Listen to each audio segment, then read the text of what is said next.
Hello aspirants, welcome to Entri banking മലയാളത്തിൻ്റെ മറ്റൊരു YouTube video ക്ലാസ്സിലേക്ക് എല്ലാവർക്കും സ്വാഗതം. എൻട്രി പുതുതായിട്ട് ആരംഭിച്ചിരിക്കുന്ന ഒരു സീരീസ് ഓഫ് വീഡിയോസ് ആണ്. അതിൻ്റെ ഒരു ഇൻട്രൊഡക്ഷൻ വീഡിയോ ആണ് നമ്മൾ ഈ ഒരു ക്ലാസ്സിൽ കാണാൻ പോകുന്നത്. അപ്പോൾ നിങ്ങൾക്ക് കാണാം how to improve marks in English preparation strategies. അതാണ് നമ്മൾ ഈ ഒരു വീഡിയോയിൽ നോക്കാൻ പോകുന്നത്.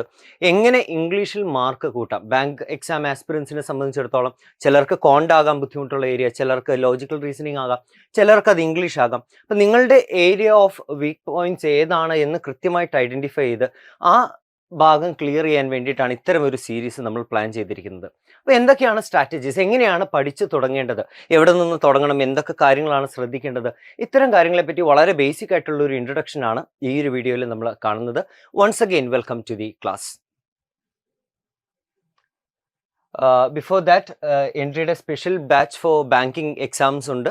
അതിൽ പല ലെവൽസ് ആയിട്ട് വരുന്ന വളരെ ഇൻറ്റൻസീവ് ആയിട്ടുള്ള കോച്ചിങ് ആണുള്ളത്.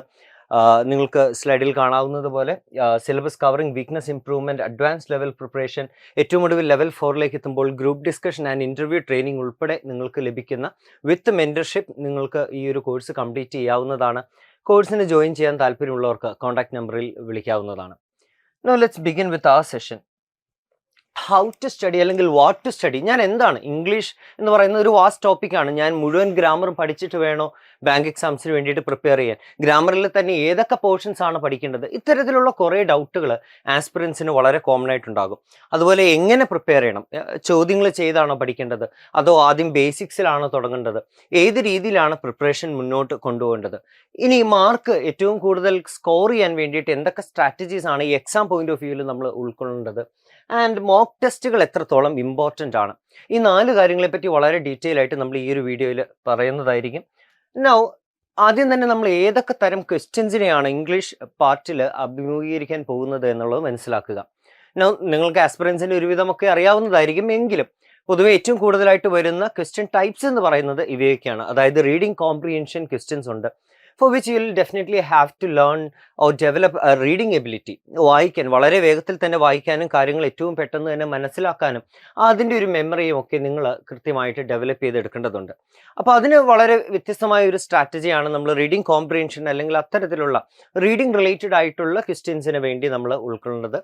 And then we have parajumbles and sentence റീഅറേഞ്ച്മെൻറ്റ്സ്.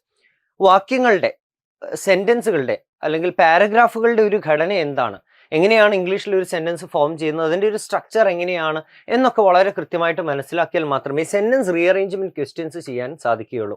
അതുപോലെ തന്നെയാണ് പാരാജംബിൾസ്. ഒരു പാരഗ്രാഫ് എന്ന് പറയുന്നതിന് കൃത്യമായിട്ടുള്ള ഒരു ഫോമാറ്റ് ഉണ്ട്, ഒരു ഘടനയുണ്ട്. ആ ഫോർമാറ്റ് എന്താണ് എന്നുള്ളത് കൃത്യമായിട്ട് മനസ്സിലാക്കുക. And then you can start to appear for such questions. Parajumbles പോലുള്ള ചോദ്യങ്ങൾ നമുക്ക് വളരെ കൃത്യമായിട്ട് തന്നെ ഉത്തരങ്ങളിലേക്ക് എത്താനും സാധിക്കും. Then we have error spotting and error correction. Error സ്പോട്ടിങ്ങിനെ സംബന്ധിച്ച് ഏറ്റവും കൃത്യമായിട്ട് വരുന്ന ചില ഏരിയസ് ഓഫ് ഗ്രാമർ ഉണ്ട്. ലൈക്ക് സബ്ജക്റ്റ് വെർബ് എഗ്രിമെൻ്റ് ആകാം, ടെൻസസ് റിലേറ്റഡ് ആകാം, പ്രപ്പോസിഷണൽ റിലേറ്റഡ് ആകാം, ഈവൻ പങ്ക്ച്വേഷൻ എറേഴ്സ് പോലും ചോദിക്കാറുണ്ട്. അപ്പം അത്തരത്തിലുള്ള ഗ്രാമർ കൺസെപ്റ്റുകളെ പറ്റി വളരെ ബേസിക് ആയിട്ട് ധാരണ തീർച്ചയായിട്ടും നിങ്ങൾക്കുണ്ടാവണം. പ്രത്യേകിച്ച് when it comes to the questions like error spotting and correction, grammar base ചെയ്തുകൊണ്ടുള്ള ചോദ്യങ്ങളാണ്. അപ്പോൾ അവിടെ നമുക്ക് കൃത്യമായിട്ട് ലാംഗ്വേജിന് ഒരു ഗ്രാസ്പ് നിങ്ങൾ ഡെവലപ്പ് ചെയ്തെടുക്കേണ്ടതുണ്ട്. And then we have cloze test, അതുപോലെ തന്നെയുള്ള ഫില്ലേഴ്സ്, മാച്ച് ദ ഫോളോയിങ്. ഇതെല്ലാം കുറേയധികം വൊക്കാബുലറി ആൻഡ് ലോജിക് ബേസ്ഡ് ആണ്. നമുക്ക് വാക്കുകളുടെ അർത്ഥം മനസ്സിലാകുമെങ്കിൽ കോണ്ടെക്സ്റ്റിൽ നിന്ന് ഒരു പരിധിവരെയൊക്കെ നമുക്ക് കൃത്യമായിട്ട് ആൻസേഴ്സിലേക്ക് എത്താവുന്നതാണ്. And last one is idioms and phrases questions. Phrases വെച്ചുകൊണ്ട്, ഫ്രേസൽ വെർബുകൾ വെച്ചുകൊണ്ട് അല്ലെങ്കിൽ ഇഡിയോമാറ്റിക് എക്സ്പ്രഷൻസ് വെച്ചുകൊണ്ടുള്ള ചോദ്യങ്ങളുണ്ടാകാം.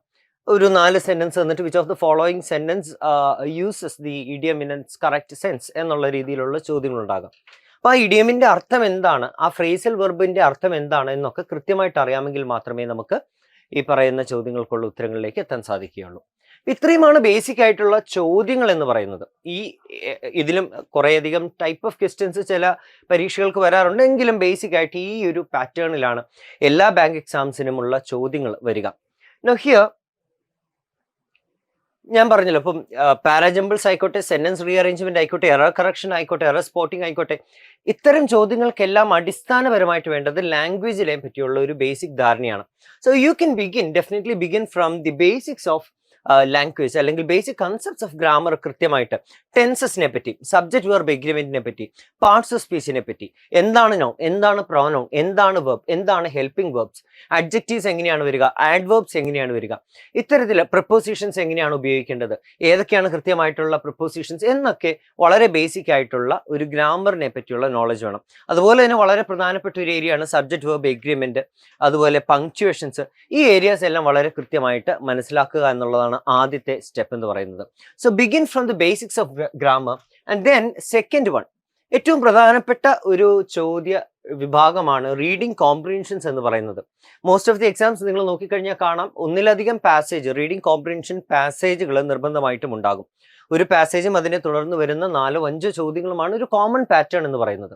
അപ്പൊ അവിടെ റീഡിംഗ് സ്പീഡാണ് നിങ്ങളുടെ ഏറ്റവും കൂടുതൽ മാർക്ക് സ്കോർ ചെയ്യുന്നതിനുള്ള ഒരു ഘടകമായിട്ട് വരിക. അപ്പൊ ഇവിടെ you need to develop the reading skills. വളരെ പെട്ടെന്ന് വായിക്കാനും അതിൽ കൺഫ്യൂഷൻസ് ഇല്ലാതെ കൃത്യമായിട്ട് അതിൽ നിന്ന് ഗ്രാസ്പ് ചെയ്യേണ്ട പോയിന്റുകൾ, എന്തൊക്കെ ആശയങ്ങളാണ് അതിൽ നിന്ന് പിക്ക് ഔട്ട് ചെയ്യേണ്ടത് എന്ന് വളരെ കൃത്യമായിട്ട് നമ്മൾ ഏറ്റവും വേഗത്തിൽ തന്നെ പിക്ക് ചെയ്തെടുക്കാനായിട്ട് സാധിക്കണം. And then learn from previous year question papers. മുൻ വർഷത്തെ ചോദ്യ പേപ്പറുകൾ പരമാവധി സോൾവ് ചെയ്യുക. നിങ്ങളൊരു പെർട്ടിക്കുലർ എക്സാമിന് വേണ്ടിയിട്ടാണ് പ്രിപ്പയർ ചെയ്യുന്നതെങ്കിൽ പോലും അതുമായിട്ട് റിലേറ്റ് ചെയ്തുള്ള അല്ലെങ്കിൽ ആ ഒരു പാറ്റേൺ ഫോളോ ചെയ്യുന്ന മറ്റെല്ലാ പരീക്ഷകളുടെയും പ്രീവിയസ് ഇയർ ക്വസ്റ്റ്യൻ പേപ്പേഴ്സ് നിങ്ങൾ പരമാവധി സോൾവ് ഔട്ട് ചെയ്യുക.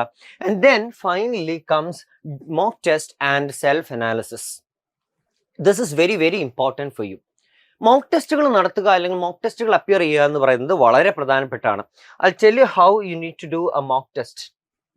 മോക്ക് ടെസ്റ്റ് ചെയ്യുമ്പോൾ ശ്രദ്ധിക്കേണ്ട ഒരു കാര്യം, attempt the mock test as an actual exam. അതായത് നിങ്ങൾ യഥാർത്ഥത്തിൽ ഒരു പരീക്ഷയ്ക്ക് ഇരിക്കുകയാണെങ്കിൽ അവിടെ നിങ്ങൾ എങ്ങനെയാണ് സമയത്തിൽ ആൻസേഴ്സ് ചെയ്യുന്നത്, അതേ പാറ്റേണിൽ നിങ്ങൾ ചെയ്യുക. ഇടയ്ക്ക് ഡിസ്ട്രപ്ഷൻസ് ഉണ്ടാകാതെ നോക്കുക. Keep the time frame very strict. തന്നിരിക്കുന്ന ചോദ്യങ്ങൾ ആ കൃത്യസമയത്തിനുള്ളിൽ തന്നെ തീർക്കാൻ നിങ്ങൾക്ക് എത്രത്തോളം പറ്റുന്നുണ്ടെന്ന് നോക്കുക. Leave the rest. ആ തന്നിരിക്കുന്ന ടൈം സ്ലോട്ടിൽ നിങ്ങൾ അറ്റംപ്റ്റ് ചെയ്യുന്ന ചോദ്യങ്ങൾ മാത്രം ചെയ്യുക. And take it as A serious exam. ഒരു ആക്ച്വൽ എക്സാമിന് ചെയ്യുന്നത് പോലെ തന്നെ നിങ്ങൾക്ക് ഉറപ്പുള്ള ഉത്തരങ്ങളിലേക്ക് മാത്രം പോവുക.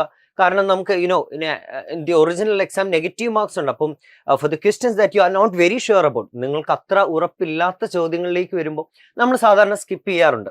അപ്പം അങ്ങനെ നിങ്ങൾക്ക് ഉറപ്പില്ലാത്ത ചോദ്യങ്ങൾ സ്കിപ്പ് ചെയ്യുക. And try to attend maximum number of questions. ആ രീതിയിൽ ഒരു ആക്ച്വൽ എക്സാം അറ്റംപ്റ്റ് ചെയ്യുന്നത് പോലെ തന്നിരിക്കുന്ന ടൈം സ്ലോട്ടിൽ തന്നെ പൂർത്തിയാക്കാൻ ശ്രമിക്കുക. And then once you complete the test, പരീക്ഷ നിങ്ങൾ എഴുതി കഴിഞ്ഞു കഴിയുമ്പോൾ you can make an evaluation. Paper നിങ്ങൾ തന്നെ എടുത്തിട്ട് ഇവാലുവേറ്റ് ചെയ്തിട്ട് റൈറ്റ് ആൻസേഴ്സ് ഏതൊക്കെയാണ് എന്ന് നോക്കുക. സോ റൈറ്റ് ആൻസേഴ്സ് എന്ന് പറയുന്നത് നിങ്ങളുടെ ഏറ്റവും സ്ട്രോങ് ഏരിയ ആയിരിക്കും. നിങ്ങൾക്ക് വളരെ കോൺഫിഡൻ്റ് ആയിട്ട് ശരി ഉത്തരത്തിലേക്ക് എത്താൻ പറ്റുന്ന ഒരു ഏരിയ ആയിരിക്കും. So when it comes to the actual exam, നിങ്ങൾ യഥാർത്ഥത്തിൽ പരീക്ഷയ്ക്ക് പോകുമ്പോൾ നിങ്ങളുടെ ഈ റൈറ്റ് ആൻസേഴ്സ് സ്ഥിരമായിട്ട് റിപ്പീറ്റ് ചെയ്യുന്ന ഏരിയാസ് ഏതൊക്കെയാണ് അത് ആദ്യമേ അറ്റംപ്റ്റ് ചെയ്യുക. കാരണം you can be confident there.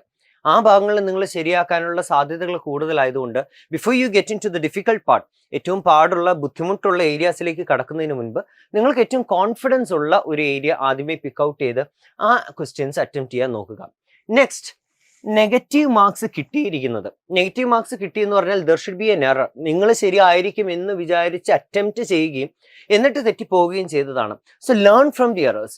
അവിടെ ഏത് പാർട്ടിലാണ് നിങ്ങൾക്ക് തെറ്റ് വന്നത്, നിങ്ങളുടെ ഗസ് എന്തുകൊണ്ട് തെറ്റിപ്പോയി, അല്ലെങ്കിൽ അത് വൈ വാസ് ദാറ്റ് റോങ്, ആ തെറ്റായ ഉത്തരത്തിലേക്ക് നിങ്ങൾ എന്ത് നിഗമനത്തിലാണ് അങ്ങനെ ഒരു അസംഷനിലേക്ക് എത്തിയത് എന്ന് നോക്കി അത് പരിഹരിക്കുക. So you can no your errors which you can possibly commit in the original exam. നിങ്ങൾ യഥാർത്ഥത്തിൽ ഒരു പരീക്ഷയിൽ ചെയ്യാൻ പോകുന്ന എറേഴ്സ് എന്തൊക്കെയായിരിക്കാം എന്നുള്ളത് കൃത്യമായിട്ട് ആദ്യമേ തന്നെ നിങ്ങൾക്ക് മനസ്സിലാക്കാനായിട്ട് സാധിക്കും. Now comes the unattempted areas. ഈ അൺഅറ്റംപ്റ്റഡ് ക്വസ്റ്റ്യൻസ് ഒരു 5-10 എണ്ണം വരെയൊക്കെ ഒരു പക്ഷേ വന്നേക്കാം. ഈ അൺഅറ്റംപ്റ്റഡ് എന്ന് പറയുന്നത് definitely your week area.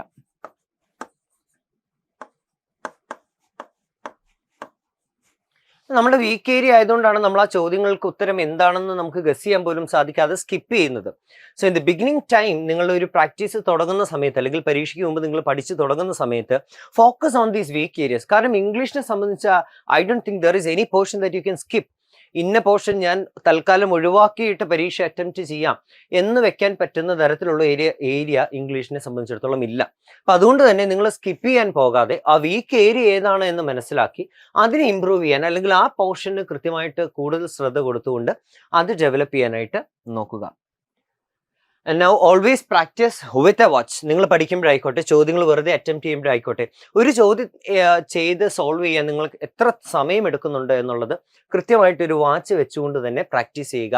And get rid of your fears. നമുക്ക് ഒരുപാട് പേടികൾ കാണും. ഇത് ചെയ്താൽ തെറ്റിപ്പോകുമോ, ഇത് ഞാൻ അറ്റംപ്റ്റ് ചെയ്യണോ, അതോ ഞാൻ ഒഴിവാക്കണോ, ഇങ്ങനെ ഒരുപാട് തരത്തിലുള്ള ചിന്തകൾ നമ്മൾ ആക്ച്വൽ എക്സാം ഹാളിൽ ഇരിക്കുമ്പോൾ വരാൻ സാധ്യതയുണ്ട്. അപ്പം അത്തരം പേടികളെ മുഴുവൻ നിങ്ങൾ ആദ്യമേ തന്നെ പ്രാക്ടീസ് ടൈമിൽ തന്നെ ഒഴിവാക്കുക. And then focus on your weak areas. ഞാൻ നേരത്തെ പറഞ്ഞതുപോലെ വീക്ക് ഏരിയാസ് കൃത്യമായിട്ട് ഐഡന്റിഫൈ ചെയ്ത് അത് ഇംപ്രൂവ് ചെയ്യാൻ, അത് കൂടുതൽ മെച്ചപ്പെടുത്താനായിട്ട് ശ്രദ്ധിക്കുക. And pay attention to your errors and learn from the mistakes. Negative മാർക്കുകൾ നിങ്ങൾക്ക് തീർച്ചയായിട്ടും വരും. അപ്പോൾ ആ നെഗറ്റീവ് മാർക്കുകൾ വന്നിരിക്കുന്ന ഏരിയാസ് ഏതൊക്കെയാണ്, എന്താണ് എറർ സംഭവിച്ചത്, ആ എറർ കൃത്യമായിട്ട് മനസ്സിലാക്കി അതിൽ നിന്ന്, തെറ്റിൽ നിന്ന് പഠിക്കാൻ നിങ്ങൾ സമയം കണ്ടെത്തുക. So this is how you can start preparing for your English in bank exams, and this was a general idea I wanted to convey.